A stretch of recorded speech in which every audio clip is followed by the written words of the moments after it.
Palestra: Introdução para os 85 anos de Oswaldo França Júnior, Academia Mineira de Letras. De várias gerações de família mineira, nasci em Belo Horizonte em 1936, aí passando a maior parte da infância e adolescência, morando também em Petrópolis e São Paulo. Nas três cidades estudei no Colégio Nossa Senhora de Sion e em Belo Horizonte fiz bacharelato de letras neolatinas na Universidade Católica de Minas Gerais. Após a formatura, fui convidada para lecionar português para o Corpo da Paz dos Estados Unidos da América na Universidade do Texas, em Austin. Nesta universidade, pude fazer mestrado de francês e inglês. Casei-me com um jovem estadunidense que regressava da Inglaterra, onde estudara. Fomos para Dayton, Ohio, onde ambos lecionamos na Wright State University e onde nasceram nossos dois filhos, Christopher Lopes Dean e Alexander Guimarães Dean. Desde 1962, nos Estados Unidos, também lecionei línguas e literaturas. Francês, língua e literatura na University of Dayton, assim como na Wright State University, ambas em Dayton, Ohio. Na University of Wisconsin-Parkside, lecionei inglês e literatura, e no Carthage College, na mesma cidade, francês e literatura, além de composição inglesa. Na University of Pittsburgh, em Pittsburgh, lecionei português e literatura. Finalmente, na University of South Carolina, em Columbia, lecionei português, espanhol e literatura. Em congressos nas Américas e na Europa, apresentei trabalhos de literatura, geralmente comparada. Neste vídeo aula, gostaria de apresentar a obra de Oswaldo França Júnior, 1936-1989, autor de 13 romances, dos quais examinei 9 em Voo Certeiro, a novelística de Oswaldo França Júnior, Rio de Janeiro, 7 letras, 2010, assim como 2 dos meus romances no capítulo final de A Coreografia do Desejo, 100 anos de ficção brasileira, Cotia, São Paulo, Ateliê Editorial, 2001. O título Voo Certeiro se deve àquele do artigo de Marisa Cardoso, Certeiro Plano de Voo em Isto É, Minas, número 529, 11 de fevereiro de 1987. Oswaldo França Júnior ajudou a renovar a ficção nacional a partir da novelística que constrói uma história não oficial do Brasil, mas nem por isso menos verdadeira. Testemunha de época tumultuada, foi um dos ficcionistas a ousarem denunciar a situação sociopolítica. Seus romances são O Viúvo, 1965, Jorge, um Brasileiro, 1967, Um Dia no Rio, 1969, O Homem de Macacão, 1972, A Volta para Marilda, 1974, Os Dois Irmãos, 1976, As Lembranças de Eliana, 1978, Aqui e em Outros Lugares, 1980, A Procura dos Motivos, 1982, O Passo Bandeira, Uma História de Aviadores, 1984, Recordações de Amar em Cuba, 1986, No Fundo das Águas, 1987, De Ouro de Amazônia, 1989, e o infantil A Árvore que Pensava, 1986. Em 1964, o oficial aviador Oswaldo França Júnior foi desligado da Força Aérea Brasileira sob várias acusações de tendências esquerdistas. Sem possibilidade de emprego na aviação civil, o jovem pai de família tentou vários ofícios: chofer, dono de pequena frota de táxis, vendedor de jornais, dono de banca de revistas, corretor de imóveis, etc. Em alguns meses produziu o romance O Viúvo, logo enviado ao cronista Rubem Braga, sócio fundador com os escritores Fernando Sabino e Paulo Mendes Campos, da editora do autor. Uma pequena obra-prima para Fernando Sabino, foi também elogiado por outros escritores e críticos. As qualidades principalmente literárias logo saltam aos olhos do leitor, apesar dos fortes sentimentos que evoca. O romance é realista, irônico e elegante.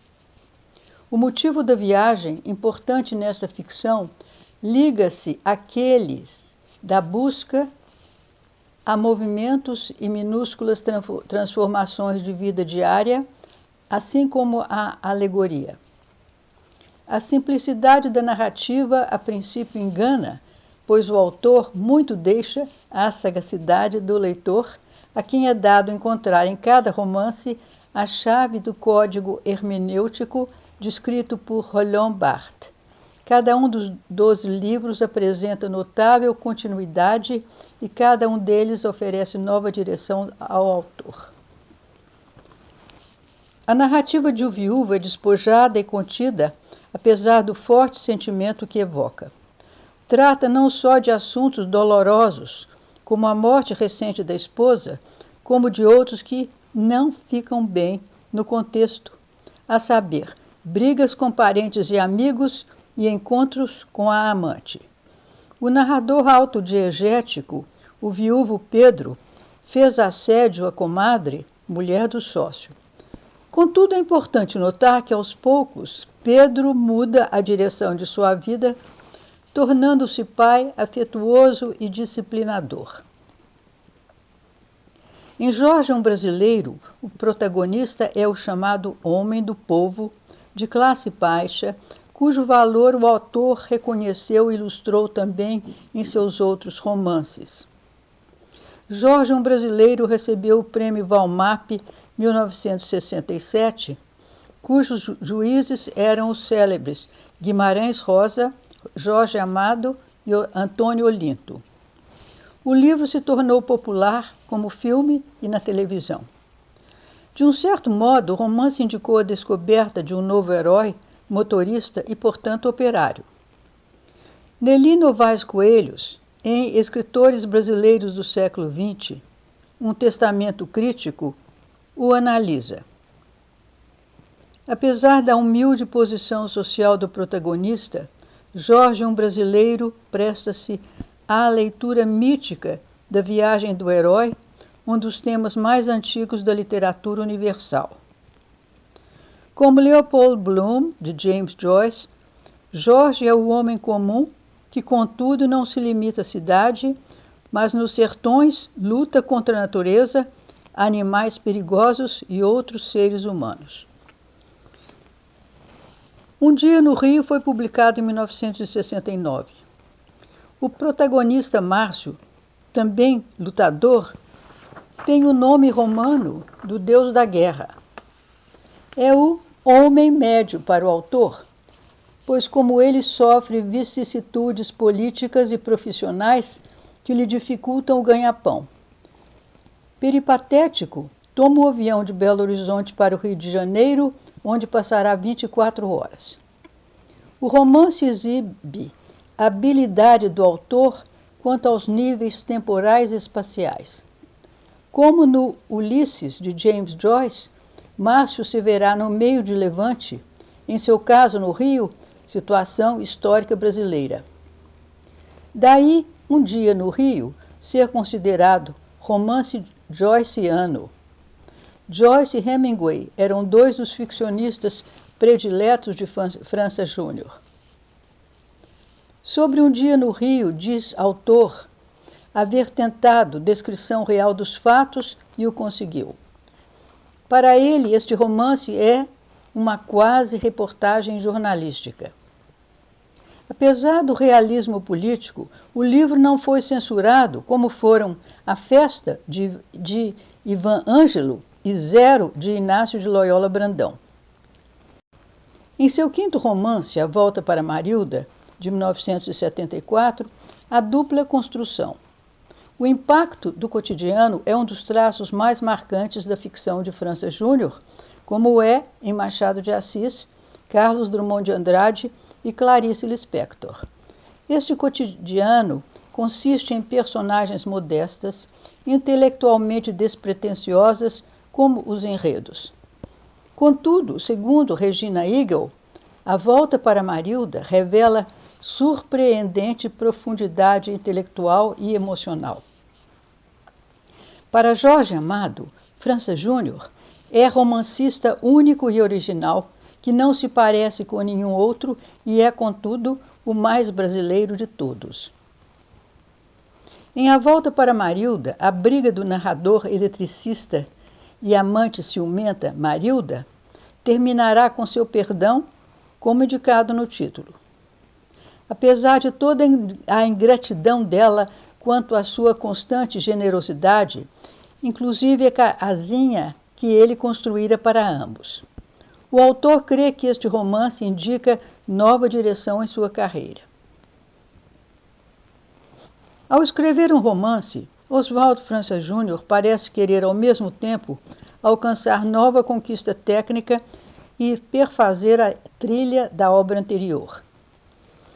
Em seu 8º livro, Aqui e em Outros Lugares, a perspectiva horizontal estabelece teor coletivo e solidário da mulher e do homem comuns. A aparente simplicidade deste livro talvez seja sua marca registrada. Ele inova a obra franciana, principalmente no que tange à situação da personagem cotidiana. História coletiva com anonimato das personagens imprime forte marca na ficção do autor. O segundo aspecto de Monta, aí, é o ritmo da história. A ação passa de uma personagem a outra quase ininterrupta. À leitora compete determinar o grau de importância de cada personagem. Suas narrativas se encadeiam de maneira original através de relações cotidianas, o olhar, as palavras ou a lembrança. As personagens se diferenciam por profissões, lugar na família, sexo e idade. O aqui se estende até tocar o outro lugar. E mais uma vez, França Júnior se mostra clássico, mas inovador ao propor a fraternidade humana, tão sutil e convincentemente no belo romance que é Aqui e em Outros Lugares. Em 2 de meus livros, Voo Certeiro e A Coreografia do Desejo, 100 anos de ficção brasileira, dediquei um capítulo a Os Dois Irmãos, 1976, e De Ouro de Amazônia, 1989, póstumo. 13 anos separam os dois romances que contrastam em estrutura, técnica, narrativa e caracterização. Os Dois Irmãos, por assim dizer, espelha a situação repressiva ao desmascarar-se o milagre econômico brasileiro de 1968 a 1973. Mesmo após os 5 livros anteriores, bem recebidos quando lançou Os Dois Irmãos, o autor ainda sofria dificuldades econômicas. Em contraste, na era da descoberta e exploração do ouro amazônico, mudara a situação em tranquilidade e sucesso pessoal. No intervalo, publicara 11 romances, uma coletânea de contos e assistira em escolas, bibliotecas e prisões. Em 1980, fora reintegrado na Força Aérea Brasileira como coronel aviador da reserva. Os Dois Irmãos segue protagonistas anônimos. Já De Ouro de Amazônia oferece um único protagonista em cenário facilmente identificável por nomes de regiões, cidades e acidentes geográficos. A época é claramente a de seu autor. O protagonista sai de sua Paracatu para outras cidades mineiras, chegando a Belo Horizonte. Vai até a Rondônia, voltando a Belo Horizonte. Como De Ouro de Amazônia e outros romances do autor, Os Dois Irmãos é circular. Começa e acaba com o mesmo incidente, o enterro do pai dos protagonistas. A morte é aí refrão soturno. Os temas barrocos de Morte e de Ouro, ligados ao passado colonial brasileiro, orientam a geografia de Ouro e de Amazônia. Apesar de anônimos, a leitora pode traduzir os locais iniciais, como Diamantina e Cerro, da infância de França Júnior. O romance menciona a descoberta da maior quantidade de ouro nas Américas no início do século XVIII em Ouro Preto e mais tarde em Diamantina. O grave problema é a penúria dos mais fracos, a incluir a fome. Em Os Dois Irmãos, um deles se preocupa com o irmão que não o compreende. O enigma é desvendado no final do romance. O irmão mais novo, Franzino, fora atacado por companheiros que lhe insultavam a mãe, a sorridente Ana da Porteira. Seu apelido se devia ao fato de ela esperar amantes naquele local. De Ouro e de Amazônia, contudo, não contém segredo. A narrativa é feita às claras. Menino de rua, Adailton, o protagonista, viaja por várias cidades do noroeste mineiro. Escapa de vários perigos, torna-se soldado, saindo de Minas Gerais a fim de trabalhar em Rondônia, na área do Madeira Mamoré, onde é encontrado ouro. Corajoso, constrói sua própria trilha, afrontando perigos. Brasileiro corajoso representa compatriotas.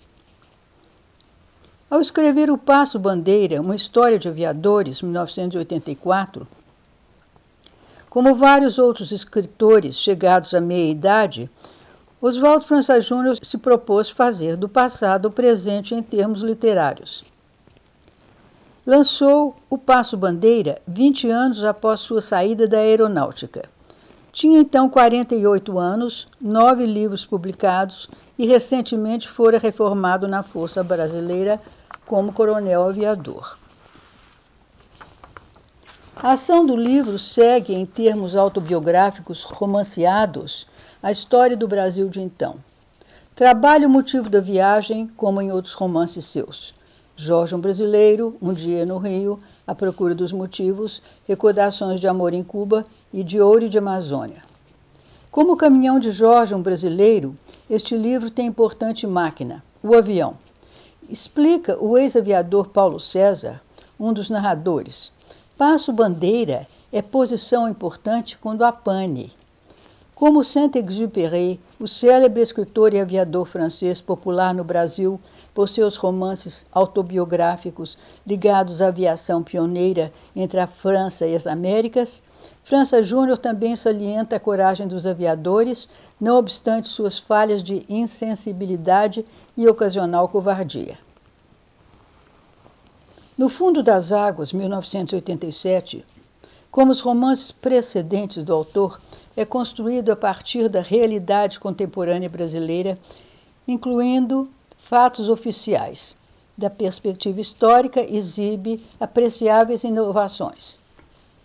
O romance consta de quase 200 personagens obrigadas a abandonarem suas aldeias e fazendas ao longo do rio para a construção de represa.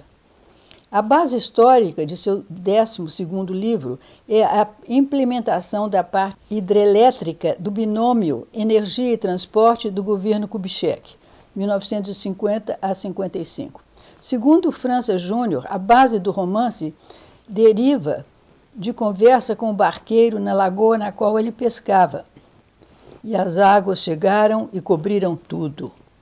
O narrador onisciente conhece presente e passado de algumas personagens e o futuro de outras. Contudo, não é impassível, como aquela de Joyce em Portrait of a Young Man, interessa-se pelas personagens, mesmo pelos figurantes. O tom prosaico da vida diária se vê nas meninas brincando com bonecas e meninos jogando futebol, mas é interrompido por acontecimentos inusitados, como crianças salvas de correnteza, o suicídio de Alceu após assassinar a mulher, menino ressuscitado, rapto e depois casamento de Nancy e Rainer. Como diz o autor, as pessoas comuns é que fazem a civilização andar. Ao transformar o cotidiano em arte, como nos romances precedentes, No Fundo das Águas também o faz. Para tal, utiliza mitologias brasileira, latino-americana e universal. 2 mitos aí concatenados são o dilúvio e a cidade submersa. O dilúvio domina em Gênese, Gilgamesh, Metamorfoses de Ovídio e o Popol Vuh pré-colombiano. Em termos literários, enchentes cataclísmicas são alicerces de pelo menos 3 obras-primas dos 3 últimos séculos. René de Chateaubriand, 1802, o nosso Guarani, 1865, e Cien Años de Soledad, de García Márquez, 1967. Minha vida daria um romance, poderia ter dito Oswaldo França Júnior, 1936, 89. Filho de médico, nasceu na histórica cidade do Cerro, morando em várias outras e em diferentes estados, especializando-se em aviação no Rio de Janeiro. Oficial, mudou-se para Porto Alegre e Fortaleza. Pouco após o golpe de 1º de abril de 1964, o capitão de 28 anos foi reformado por suas colocações políticas filosóficas, como vimos. Disse ele: os meus livros são absolutamente políticos, só que no nível de denunciar a realidade do ser humano. Contudo, essa obra de alicerce e inspiração realista apresenta inegável teor poético, podendo ser interpretada à luz de mitos seculares e modernos. Autores exigentes se pronunciaram sobre o colega.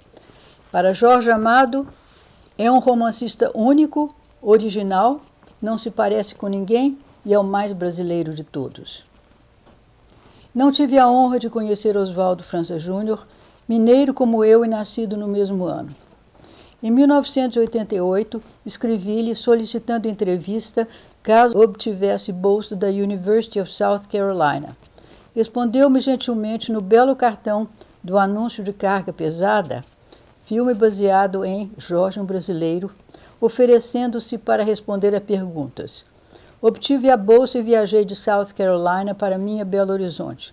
No dia seguinte, escutei pelo rádio a notícia do acidente de automóvel e morte de Oswaldo França Júnior.